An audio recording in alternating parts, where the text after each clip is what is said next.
Te agradecemos, Senhor, por estarmos aqui nesta casa. Nós só podemos chegar à Tua presença porque o Senhor veio a nós. O Senhor se revelou. Mais do que isso, o Senhor quebrou as nossas resistências e nos trouxe pelo poder do Evangelho aos pés de Jesus Cristo. E é por isso que nós podemos Te louvar, Te bendizer, entoando louvores, orações e ouvir também a Tua voz através da palavra pregada.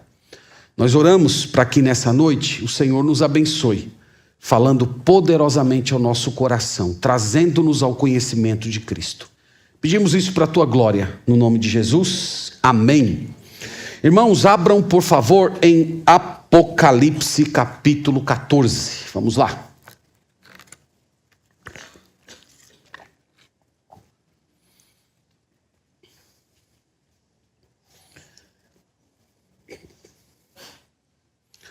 Apocalipse 14, nós vamos hoje meditar em 2 versículos, verso 12 e verso 13.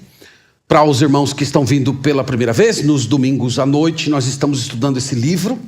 Nós começamos no primeiro capítulo e estamos aí ao longo de 40 semanas, estudando essa obra tão importante, a revelação do Senhor Jesus Cristo.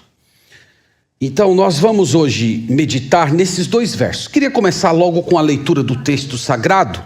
Então, por favor, acompanhe comigo aqui a palavra de Deus, Apocalipse 14, verso 12. Nós lemos assim: Aqui está a perseverança dos santos, os que guardam os mandamentos de Deus e a fé em Jesus. Então ouvi uma voz do céu dizendo: Escreve, bem-aventurados os mortos que desde agora morrem no Senhor. Sim, diz o Espírito, para que descansem das suas fadigas, pois as suas obras os acompanham. Amém. Irmãos, desde quando o pecado entrou no mundo, a humanidade trava uma guerra contra a morte.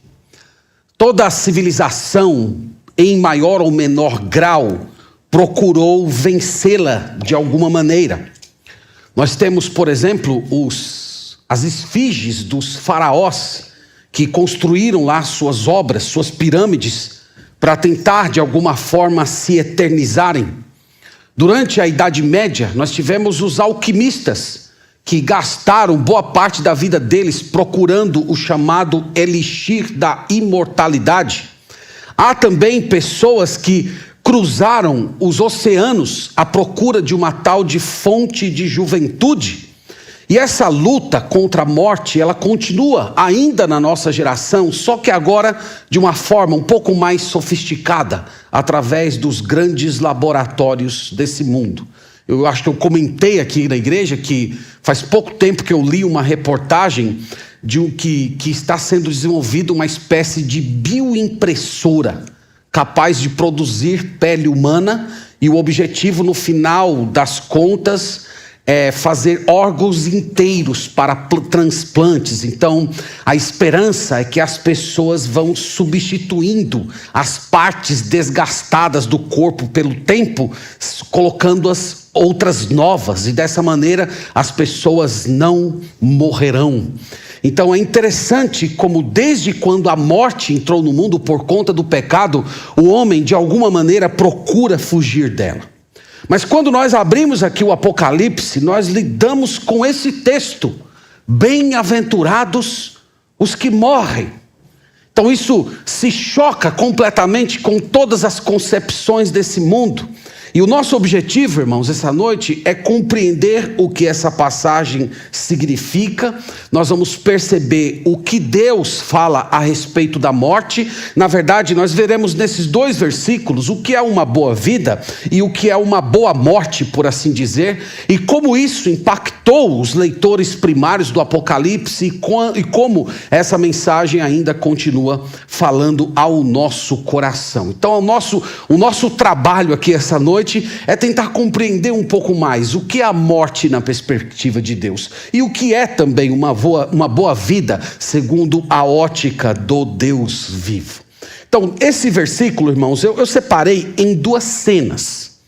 A primeira cena, no versículo 12, eu chamei de perseverança dos salvos. Então, no verso 12, nós vamos ver isso. A perseverança dos salvos. E no versículo seguinte, nós veremos o prêmio dos salvos. Então, é bem fácil o esboço, que é depreendido aí da própria passagem, e vocês podem ir acompanhando aqui à medida que nós desenvolvemos. Então, vamos começar com a perseverança dos salvos. Vamos ler novamente o versículo 12 e tentar compreender melhor, um pouco mais de perto aqui, o que o texto sagrado diz. Então, lemos assim: aqui está a perseverança dos santos. Irmãos, da primeira linha desse versículo, nós temos uma doutrina maravilhosa que foi resgatada dos escombros da teologia católica pelos reformadores do século XVI. Essa doutrina é chamada de a perseverança dos santos. E essa doutrina, ela está por toda a Bíblia, mas talvez um dos lugares que ela mais brilha no cânon seja justamente aqui nesses versículos que acabamos de ler. Essa doutrina, ela é a fonte de toda a esperança, da alegria e da segurança eterna de todos os crentes em Jesus. A perseverança dos santos, ela pode ser definida assim. Ela ensina que os eleitos, os chamados, os que foram justificados, eles nunca perderão a sua fé em Deus. Eles nunca decairão da sua condição de filhos de Deus. Eles perseverarão na fé verdadeira até o fim da vida. E como eu disse, há muitas passagens que falam a respeito disso. Nós temos, por exemplo, Filipenses capítulo 1, versículo 6. Aquele que começou a boa obra em vós, há de completá-la até o dia de Cristo. E a pergunta é, qual foi a boa obra que o Senhor começou em nós? A obra da salvação. Essa obra, ela vai ser completa. Ela não vai ser interrompida em nenhum momento. O Senhor Jesus disse em João 6,44, que todo aquele que o Pai me dá, esse virá a mim, e o que vem a mim, de modo nenhum eu lançarei fora. Novamente, essas pessoas que um dia foram dadas pelo Pai ao Filho, essas pessoas jamais serão banidas da presença de Deus. João 10, 28 afirma: eu lhes dou a vida eterna, jamais perecerão, e ninguém poderá vos arrebatar da minha mão. Então nós estamos seguros na mão do Senhor Jesus. Na fala do apóstolo Paulo em Romanos 11, 29, ele disse que os dons e a vocação de Deus são irrevogáveis. Deus não se arrepende, Deus simplesmente não volta atrás. Mas como eu disse, irmãos, há muitas passagens bíblicas que reforçam o ensino dessa doutrina, mas provavelmente um dos melhores textos para compreendê-la seja justamente esse que nós acabamos de ler. E a razão é muito simples. Apocalipse narra a maior perseguição que se levantará contra os crentes em toda a história. Do capítulo 6 ao capítulo 19, nós temos o registro da grande tribulação. O Senhor Jesus falou a respeito desse momento em Mateus capítulo 24, dizendo que naqueles dias se levantará uma grande tribulação como nunca se viu em toda a história. Então nesse momento aqui, Satanás, o anticristo, o falso profeta, os demônios estão simplesmente agindo de forma desenfreada. Os que carregam o nome de Cristo, eles estão debaixo da fúria de Satanás, com uma perseguição de cunho mundial e assassinatos em massa. Nós mostramos isso aqui para os irmãos durante vários domingos. E é nesse pano de fundo escuro, de perseguição, de ação demoníaca, de crentes sendo decapitados, que brilha intensamente essa doutrina. Os crentes perseverarão. Então é como se o autor sagrado estivesse demonstrando para nós que para esses homens e mulheres aqui, não importa a perseguição, não importa a ridicularização, não importa a tomada de bens, não importa a tortura, não importa a espada do anticristo no pescoço deles, esses santos, eles simplesmente não desistem do Senhor Jesus. Eles são fiéis até o fim. E é por isso que eu estou dizendo, irmãos, que esse versículo é uma das melhores passagens do Novo Testamento para a gente compreender a força e o poder dessa doutrina, a doutrina da perseverança dos santos. Notem que essa afirmação de que os santos perseveram, ela é colocada ao lado de um outro grupo que simplesmente não quer saber do Senhor Jesus, que não persevera, por assim dizer. No versículo 9 do capítulo 14, acompanhem comigo. Diz assim: seguiu-se a estes outro anjo, o terceiro, dizendo, em grande voz: se alguém adora a besta e a sua imagem, e recebe sua marca na fronte ou sobre a mão, e aí ele continua o texto, mas eu quero apenas destacar aqui para os irmãos que no capítulo 14 nós temos dois grupos. Nós temos um grupo que adora o anticristo.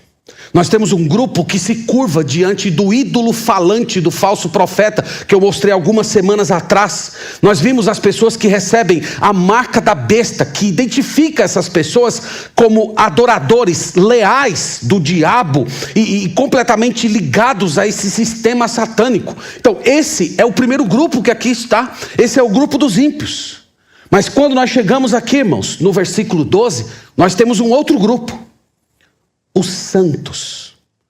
E qual é a diferença dos santos para aqueles que se curvam? Os santos, eles perseveram. Os santos, eles estão comprometidos com o Senhor Jesus Cristo até o fim. Os santos, eles não abandonam o Senhor Jesus Cristo por causa da pressão da tribulação.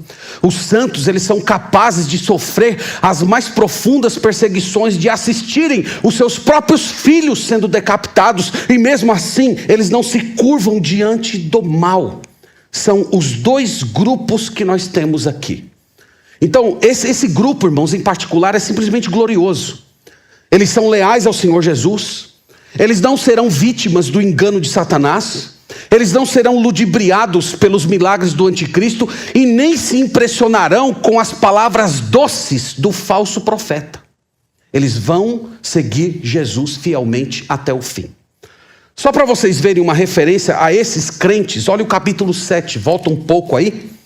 No capítulo 7, em uma outra visão, João faz referência a esses crentes. Nós lemos assim, capítulo 7, verso 9. Depois dessas coisas, vi, e eis grande multidão que ninguém podia enumerar, de todas as nações, tribos, povos e línguas, em pé diante do trono e diante do Cordeiro, vestidos de vestiduras brancas, com palmas nas mãos. Agora olha o versículo 14, que identifica quem são essas pessoas. Respondi-lhe: meu Senhor, tu o sabes. Então ele me disse: são estes os que vêm da grande tribulação. Eles lavaram suas vestiduras e as alvejaram no sangue do Cordeiro. Eles são fiéis até o fim.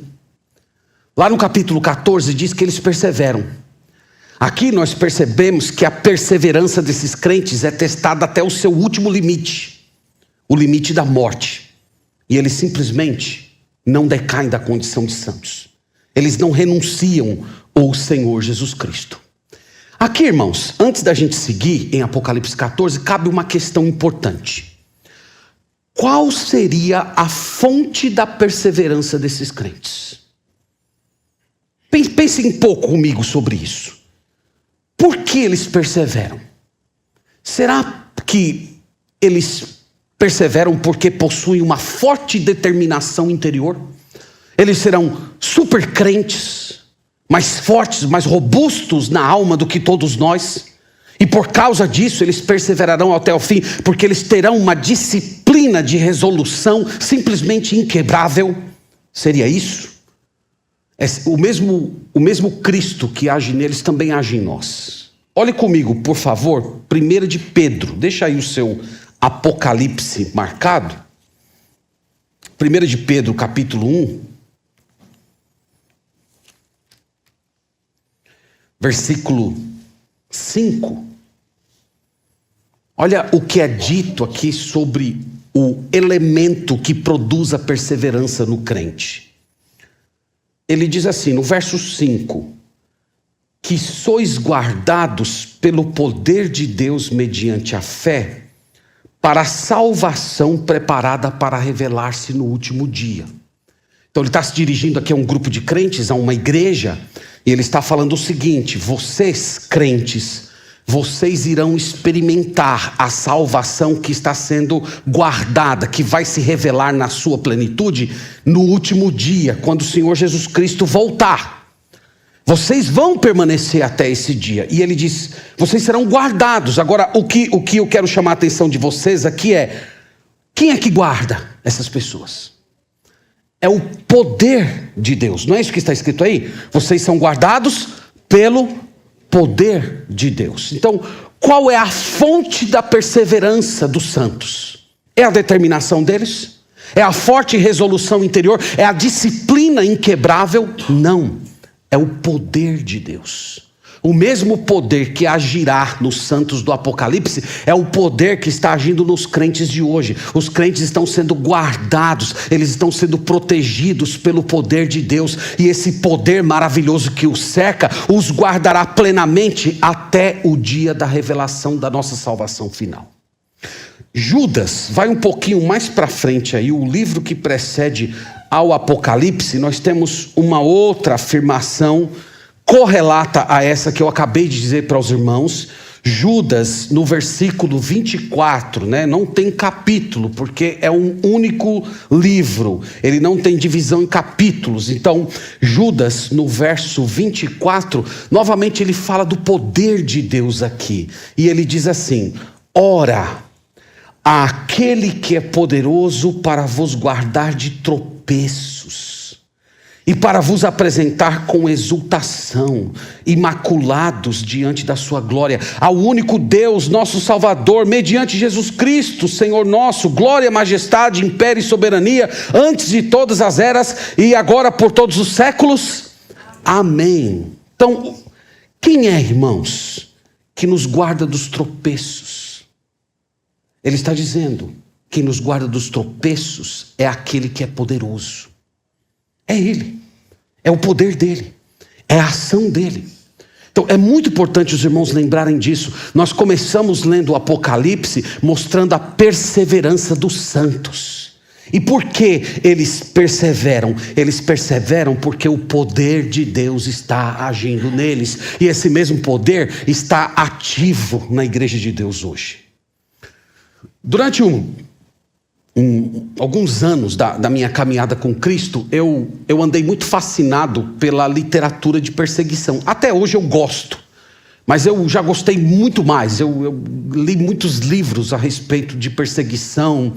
O livro dos Mártires é o meu predileto. Se você não leu ainda o livro dos Mártires, você precisa lê-lo. Ele é uma obra maravilhosa. E quando eu lia esse tipo de literatura, eu sempre me pegava com a seguinte pergunta: e se fosse eu? E se fosse eu? Tá lá, eu li uma vez um episódio que aconteceu com uma família cristã na China comunista, durante a Revolução Cultural Chinesa. Aconteceu no século passado. Então, o governo capturou uma família cristã, pegou as crianças da família e começou a torturar as crianças na frente dos pais.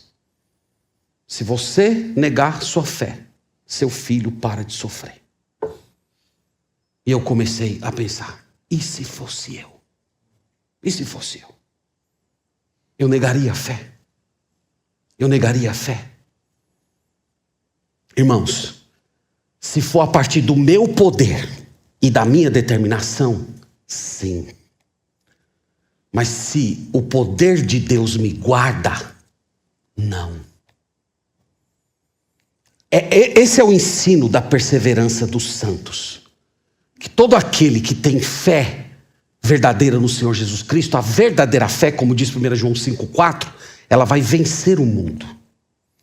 Isso evidentemente não significa que crentes verdadeiros não podem eventualmente tropeçar, enfraquecer, até pecar. Isso pode ocorrer, mas a verdade é que aqueles que são de Deus, eles não permanecem caídos.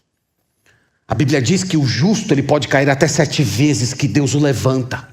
Essas pessoas, elas serão disciplinadas por Deus, elas serão trazidas ao arrependimento, como Pedro, que embora tenha negado o Senhor Jesus Cristo, mas ele terminou a sua vida sendo crucificado de cabeça para baixo. Então isso também, irmãos, é a ação do poder de Deus na perseverança dos santos. Os santos, eles vão até o fim. Eles não são perfeitos, eles podem falhar no processo, mas eles vão terminar a vida sem renunciar ao Senhor Jesus Cristo. Volte lá para Apocalipse. Vamos olhar mais alguns elementos aqui no versículo 12, antes de seguir, e vejam quais são as marcas da perseverança desses crentes. No capítulo 14, versículo 12, nós lemos assim: aqui está a perseverança dos santos. E agora ele define a natureza dessa perseverança: os que guardam os mandamentos de Deus e a fé em Jesus. São esses dois elementos que particularizam a perseverança dos santos. O santo perseverante é aquele que sustenta os mandamentos de Deus. É aquele que vive, em outras palavras, uma vida de obediência. É aquele que está comprometido com a verdade de Deus até o fim. E ao mesmo tempo, ele mantém a sua fé em Jesus. Ele continua declarando que Jesus Cristo é o único Senhor. Ele continua dizendo que o Senhor Jesus Cristo é o único Rei. No caso dos santos da tribulação, eles terão de lidar com essa questão de uma forma muito mais intensa do que a gente hoje. Eles lá durante a tribulação, se levantará um outro rei, se levantará um rei do mal, o anticristo, aquele que recebe o poder e a autoridade diretamente de Satanás, e ele vai se proclamar como uma espécie de Messias. Ele vai se colocar como o rei desse mundo, como salvador de toda a humanidade, e esses crentes terão de olhar para os adoradores da besta e dizer: esse mundo só tem um rei, e o nome dele é Jesus Cristo de Nazaré. E esses homens, eles vão fazer isso, mesmo sob o reinado assassino do anticristo. Eles vão continuar vivendo uma vida de fé, de obediência, declarando que Jesus Cristo é o Senhor, sem ter medo de homens, sem temerem os demônios e sem temer a própria morte. Isso, irmãos, é uma boa vida. Essa é a boa vida. Essa é a vida que agrada a Deus. Essa é a vida que vale a pena ser vivida. É terminar os seus dias guardando os mandamentos de Deus e a fé no Senhor Jesus Cristo. Você não gostaria de ter essa vida? Você não gostaria de chegar no último capítulo da sua história com a mesma fé, com a mesma convicção, com a mesma resolução? Senhor, tantos anos se passaram, eu tropecei tanto, eu sou fraco, eu sou pecador, mas eu estou aqui, Senhor, eu creio em Jesus Cristo. Eu creio no teu evangelho. Nada vai me separar do Senhor. Essa é a perseverança dos santos. E é a primeira cena que nós temos nesse capítulo. Os santos perseveram. Agora vamos para o verso 13. E como eu disse, no verso 13 nós temos o prêmio dos salvos. O prêmio, irmãos, é simplesmente glorioso. Tem alguns detalhes aqui que merecem ser olhados mais de perto. O versículo começa assim: então ouvi uma voz do céu dizendo. Aqui eu queria mostrar um detalhezinho para os irmãos, porque eu não sei se todos estão utilizando a versão atualizada, que é a que eu estou utilizando. Então, na versão atualizada possui uns subtítulos, no verso 6, no verso 8, no verso 9... Na minha versão aqui tem primeira voz, segunda voz, terceira voz, quarta voz. Pois bem, nas primeiras 3 vozes são anjos que falam. Você pode ver isso, por exemplo, no verso 6. Vi outro anjo voando pelo meio do céu, tendo o evangelho, é o anjo que fala. No verso 8, seguiu-se outro anjo. Então nós temos o segundo anjo falando. Verso 9 nós temos, seguiu-se a estes outro anjo. Mas notem, quando nós chegamos no verso 13, há uma mudança na lógica. Aqui é afirmado, então ouvi uma voz do céu. Não é mais uma voz angelical, pelo que nós percebemos. Não são mais anjos proclamando. É possível, eu diria até, é provável que quem toma a palavra aqui é o próprio Deus. Só que João não registra isso. Ele apenas se limita a dizer que não é mais uma voz angelical. E o que ele diz aqui? Ele diz: bem-aventurado os mortos. Então, aqui, irmãos, nós percebemos como a perspectiva celestial é diferente da visão desse mundo. De acordo com a cosmovisão mundana, os mártires são derrotados. Mas na perspectiva celestial, eles são bem-aventurados. Então é isso que nós percebemos aqui. Notem que a pessoa que fala aqui, que eu creio que seja o Senhor, diz para João escrever. João, escreve isso. Por que é dito isso aqui? Eu acredito, irmãos, que a imagem aqui é que João, ele está tão encantado com o que ele está vendo, com essa multidão de mártires glorificando o nome do Senhor. Ele está tão encantado com isso que parece que ele para de escrever para simplesmente contemplar. Ele é o último dos apóstolos, um homem idoso, preso numa ilha inóspita por causa do nome de Jesus, as igrejas passando por dificuldades terríveis, assoladas pela heresia e perseguição, o próprio João lá no local isolado, sem saber o que ia acontecer com o seu futuro, sem saber como é que as igrejas iriam terminar, e de repente Deus abriu a janela do futuro. João está vendo o último capítulo da história, ele está vendo que a história que ele estava vivendo seria revertida, que o Cordeiro iria se manifestar, que o mal seria derrotado, que o maligno seria lançado no inferno e que o Filho de Deus reinaria para sempre. E sabe qual é a impressão que eu tenho? É que João está vendo todas essas coisas, ele está tão feliz, ele está tão encantado que simplesmente ele meio que coloca a sua caneta de lado lá e está simplesmente contemplando essa maravilha toda, e de repente Deus diz: ô João, escreve, vai, é para você escrever, para aí de admirar um pouco e escreva o que eu estou dizendo. E ele diz: bem-aventurados os mortos. Essa expressão, bem-aventurados, ela aparece em toda a Bíblia. A tradução mais básica dela significa o quê? Feliz. Feliz. Agora, quando a Bíblia diz feliz, não tem primariamente a ver em como você se sente, mas como Deus te vê. Entendem essa diferença? Isso é fundamental. Então, feliz não tem a ver com seus sentimentos. Algumas vezes você estará profundamente triste e Deus vai olhar para você e dizer: eis ali uma pessoa feliz. Então, essa felicidade que é dita aqui não tem a ver com os seus impulsos interiores, mas tem a ver com o modo como Deus lhe percebe. E como eu disse, essa mensagem está por toda a Bíblia. Salmo capítulo 1, versículo 1. Bem-aventurado o homem que não anda no conselho dos ímpios. Salmo 2, versículo 12. Bem-aventurado aquele que nele se refugia. Salmo 32, versículo 1. Bem-aventurado aquele que tem a sua iniquidade perdoada. Salmo 84, verso 4. Bem-aventurado aqueles que vivem na tua casa. Em Mateus capítulo 5 tem uma lista enorme. Bem-aventurados os pobres de espírito, os que choram, os mansos, os que têm fome e sede de justiça, os puros de coração, os pacificadores, os perseguidos por causa da justiça. Tiago 1,12 diz que bem-aventurados são aqueles que suportam a tribulação. Mas tem uma bem-aventurança em particular que eu queria ler com vocês. Eu apenas citei algumas aqui, que está no Apocalipse, e ela tem tudo a ver com o que nós estamos fazendo hoje à noite. Olha lá no capítulo 1, no versículo 3, uma bem-aventurança que tem a ver com o exercício que nós estamos fazendo aqui.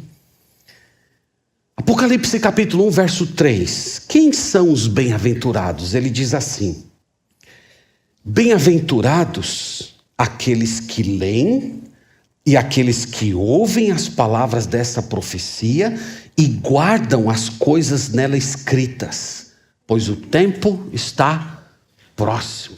Quem é bem-aventurado? Bem-aventurado é o crente que vem para o culto de domingo à noite ouvir as pregações do Apocalipse. Não é o que está sendo dito aqui?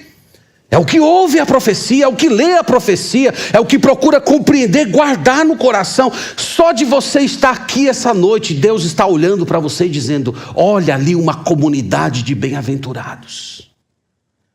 Mas no capítulo 14, vamos retornar para lá. Quem são os bem-aventurados? Ele diz: bem-aventurados os que morrem. Os que morrem. Talvez esse seja o elemento intrigante dessa passagem.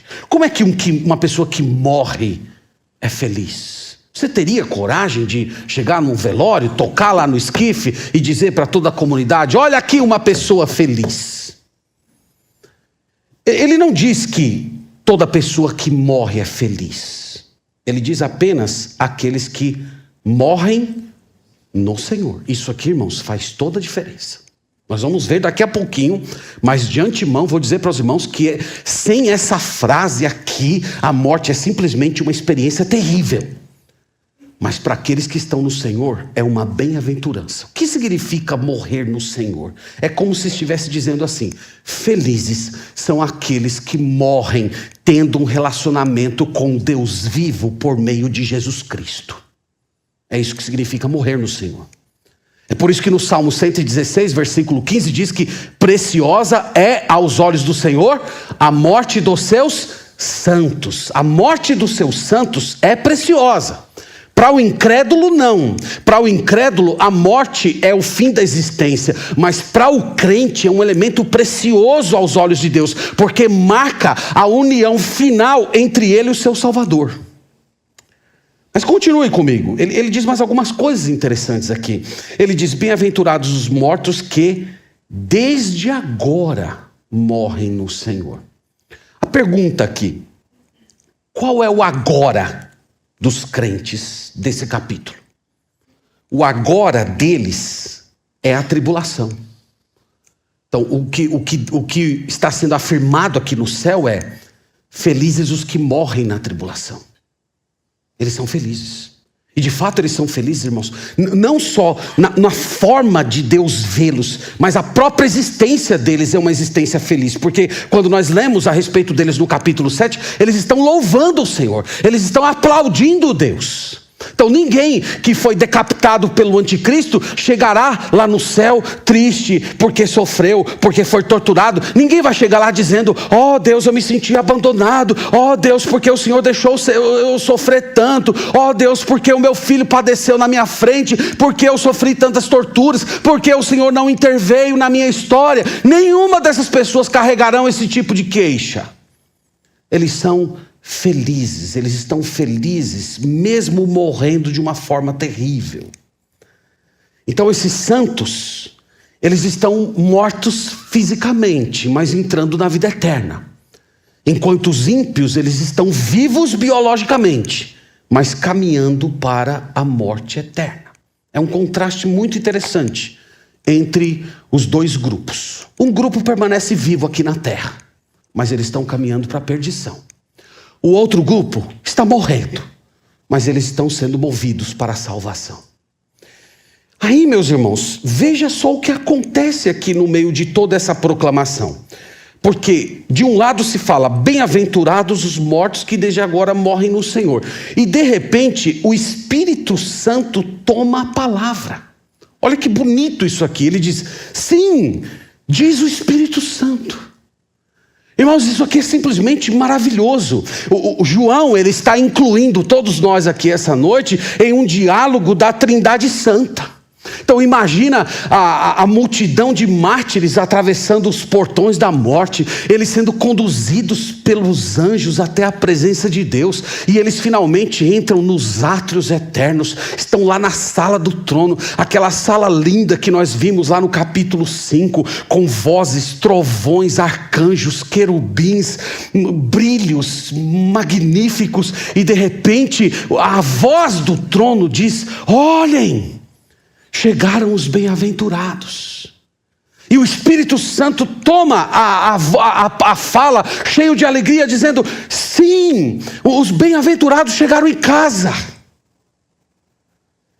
O Espírito Santo, irmãos, esteve com esses crentes. O Espírito Santo esteve ao lado deles enquanto eles derramavam cada lágrima. Foi o Espírito Santo que sustentou eles na hora do martírio para que eles perseverassem. E agora o Espírito Santo diz: sim, eles são bem-aventurados. Eles perseveraram. Eu estive com eles lá em cada segundo do sofrimento deles. Eu orei com eles com gemidos inexprimíveis. Por isso que o Espírito Santo diz: sim.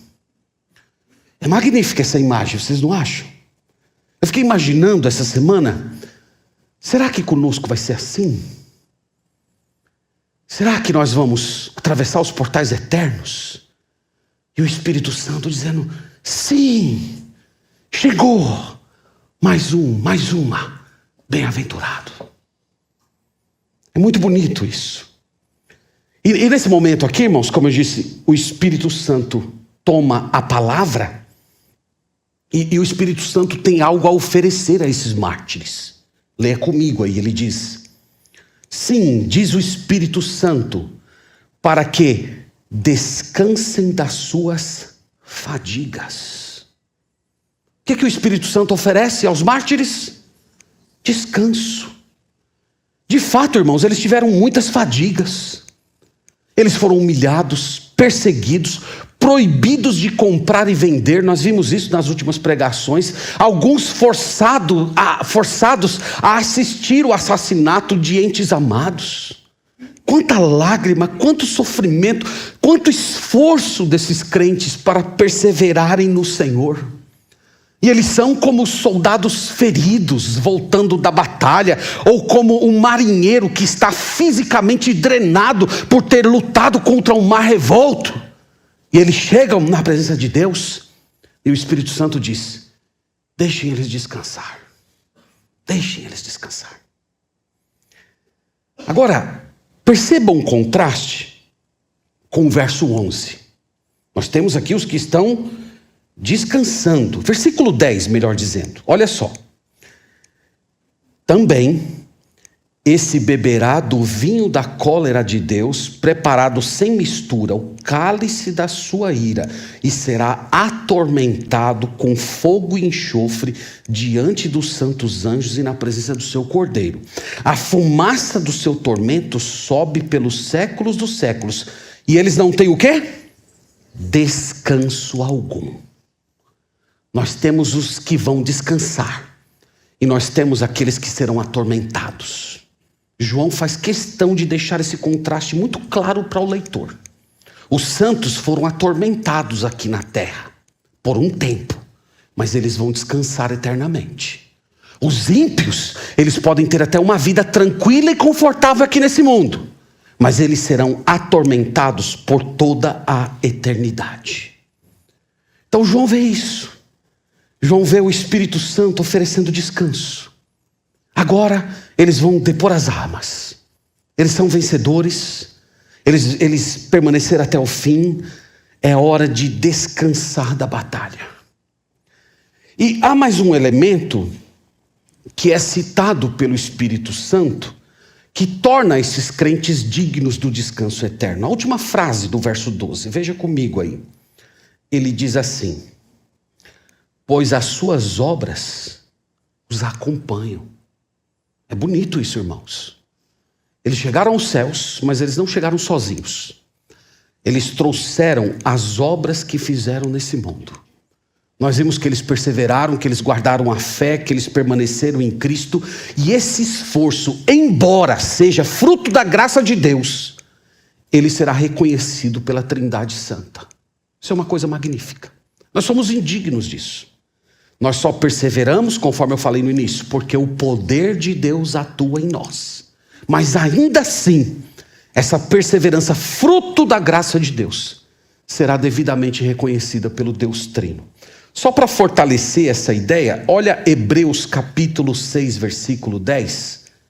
Veja que declaração belíssima nós temos aqui nesse capítulo.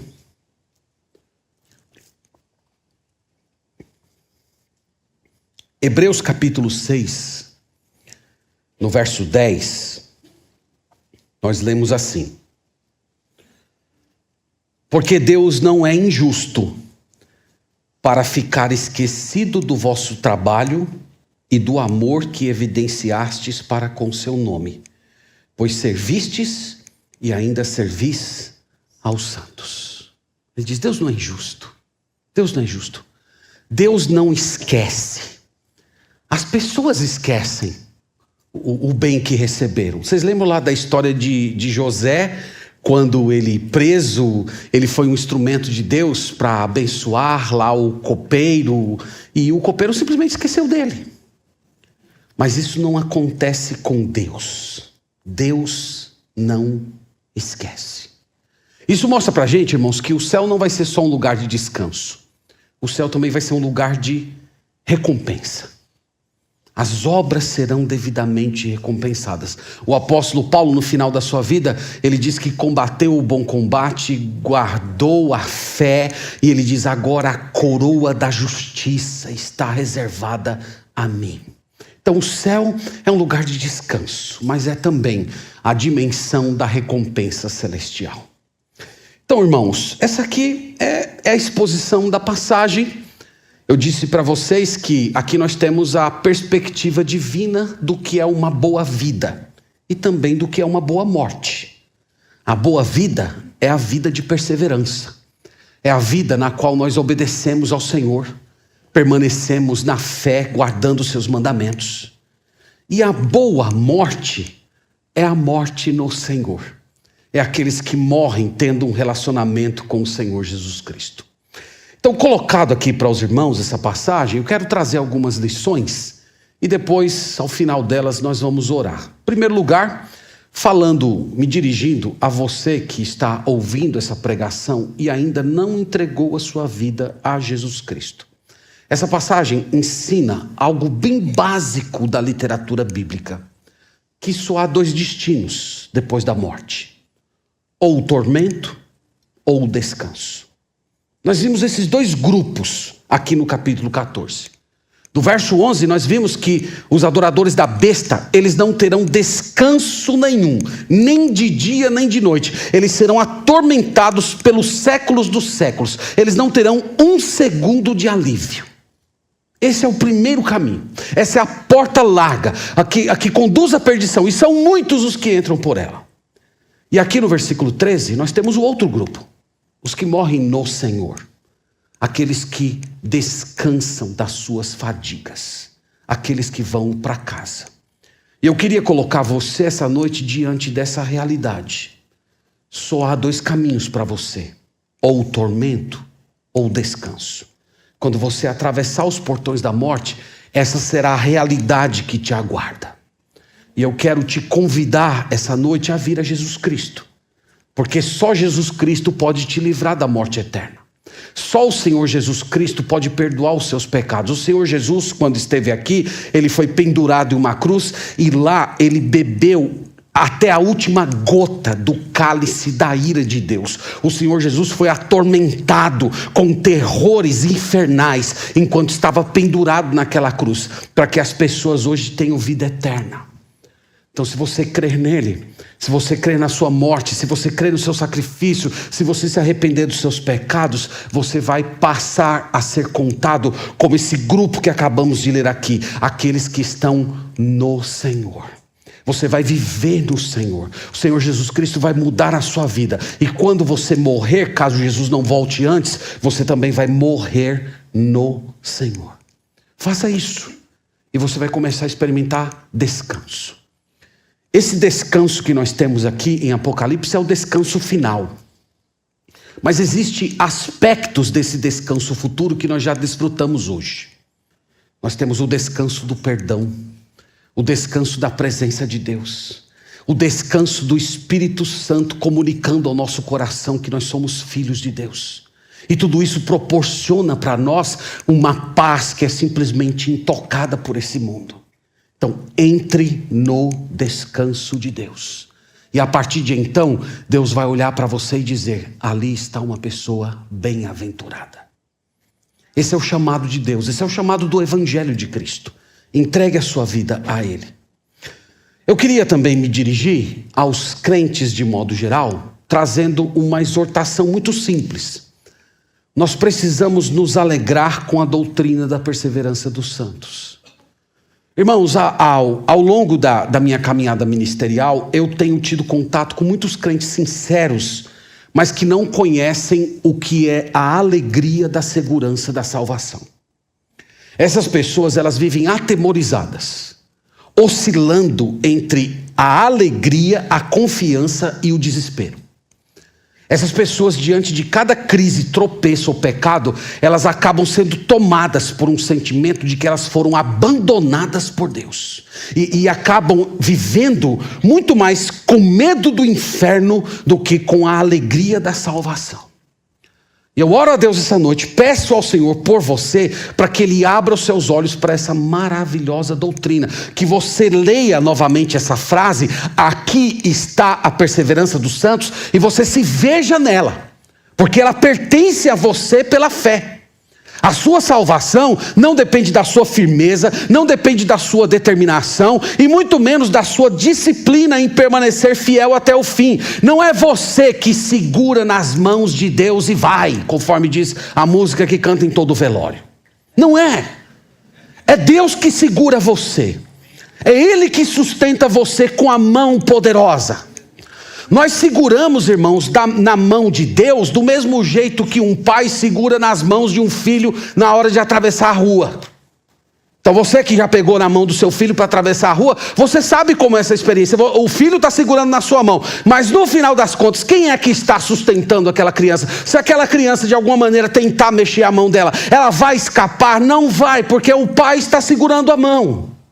Então essa é a nossa experiência espiritual. Você pode, a despeito das suas fragilidades, os seus momentos sombrios, os ataques de Satanás, até as suas eventuais deficiências da alma, se há fé verdadeira em você, você triunfará no final. Creia nisso. A salvação é um dom de Deus. Nada vai poder separar você do amor do Senhor. Ele vai completar a boa obra que Ele começou. E olha, essa doutrina, ela não produz incentivo para o pecado, leniência com a alma, conforme muitos críticos dela dizem. É o contrário disso. Essa doutrina, ela produz gratidão. Gratidão. Gratidão ao ponto de cultivar um amor extravagante pelo Senhor Jesus Cristo. Você lembra daquela mulher que pegou um perfume caríssimo e derramou sobre o Senhor Jesus? Pergunta: ela derramou porque queria ser perdoada? Ou ela derramou por gratidão por ter sido perdoada? Segunda opção, era gratidão. Então, essa doutrina de que nós fomos perdoados, que nada pode nos separar mais do amor de Deus, que um dia Jesus olhou para nós e disse: vá e não peques mais. Essa doutrina, ela não produz em você leniência para o pecado, ela produz uma gratidão tão grande, que você olha para a sua vida e diz: que outra vida eu poderia ter, se não adorar todos os dias da minha vida esse Deus glorioso que perdoou uma pessoa tão perdida como eu fui.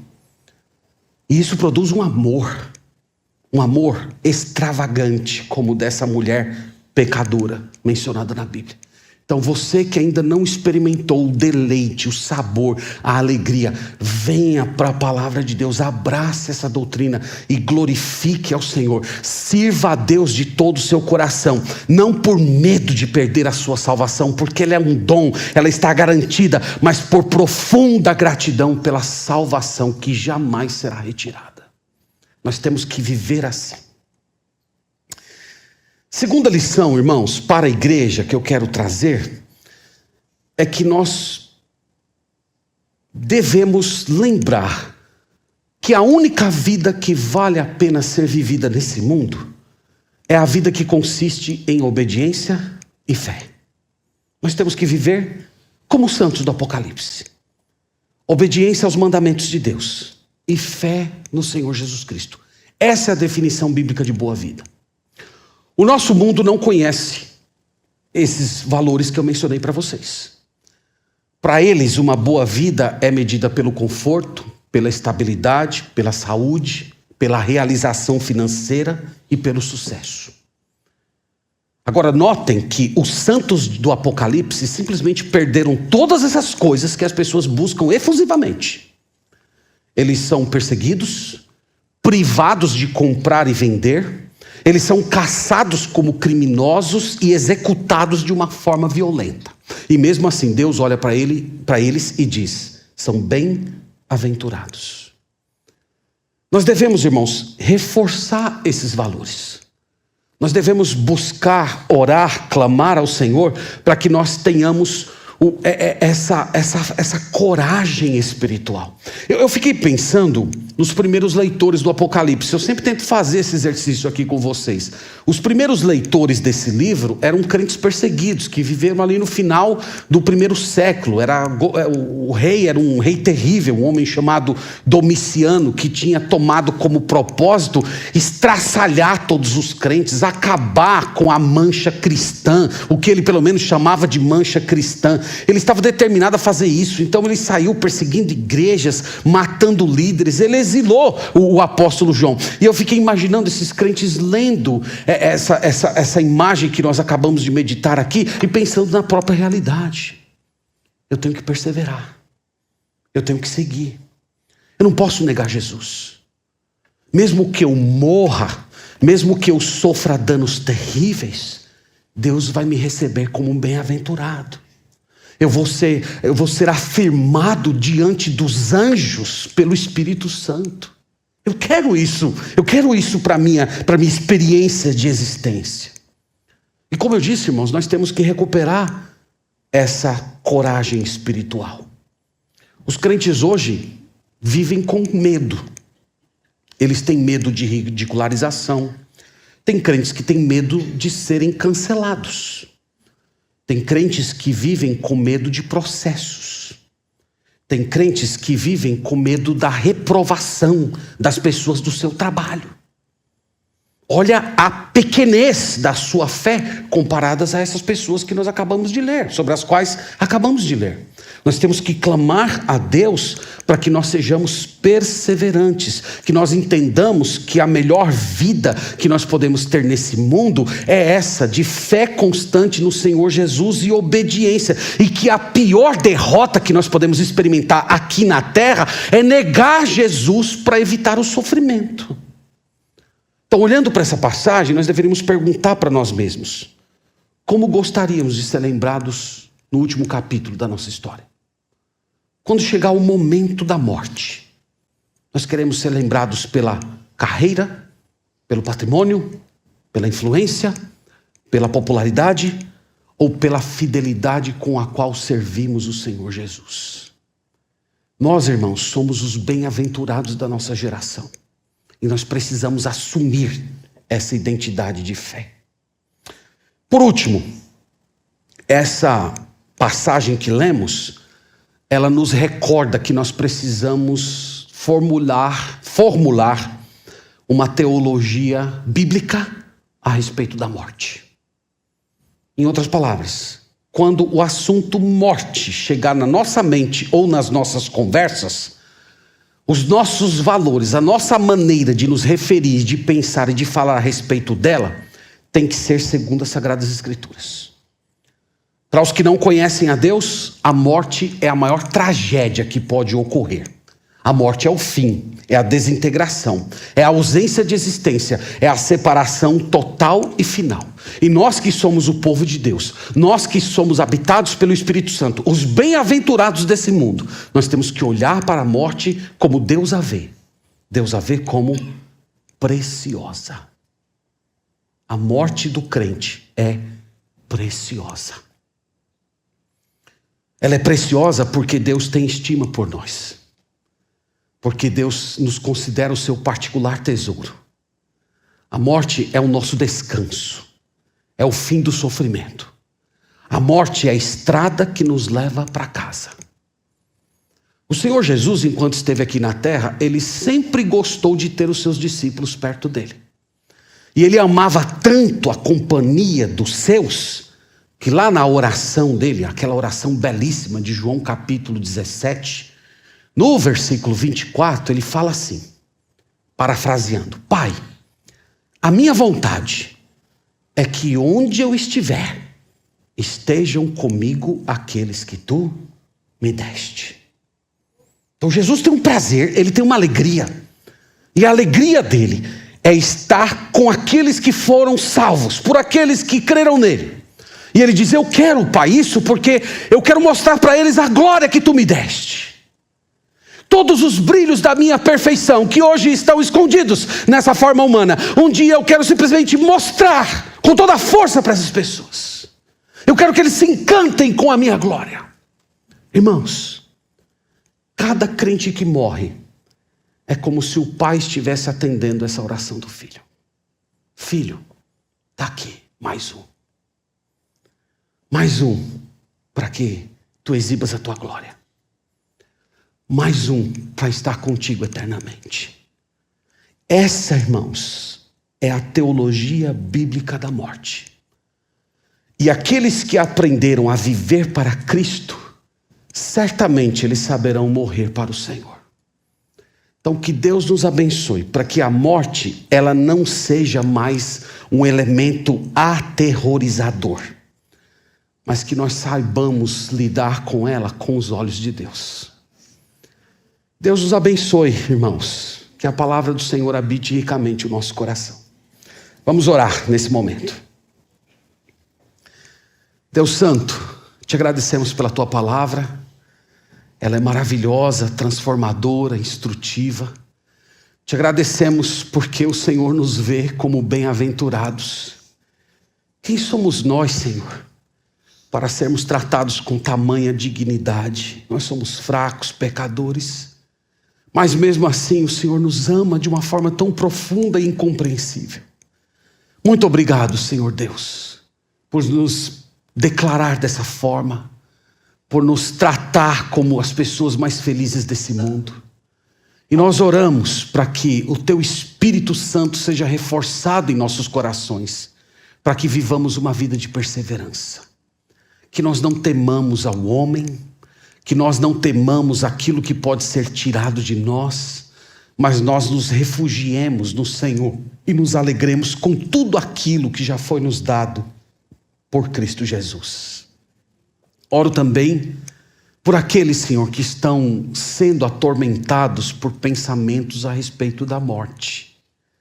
Abra os olhos dessas pessoas, para que elas vejam a preciosidade que é estar para sempre com o Senhor. E permita que essas pessoas descansem nesses pensamentos gloriosos, de que estar com Cristo, contemplando a glória dele por toda a eternidade, é a maior e melhor existência que poderíamos ter. Te agradecemos e oramos por fim, por aqueles que não creram. Pedimos que o Senhor abra os olhos, que o Senhor destampe os ouvidos, que o Senhor capacite a mente a entender o risco eterno que eles estão correndo, de serem atormentados pelo fogo eterno. E que diante desse temor e tremor, eles se voltem ao Senhor Jesus Cristo para receberem descanso eterno. Pedimos isso para a tua glória, no nome de Jesus. Amém.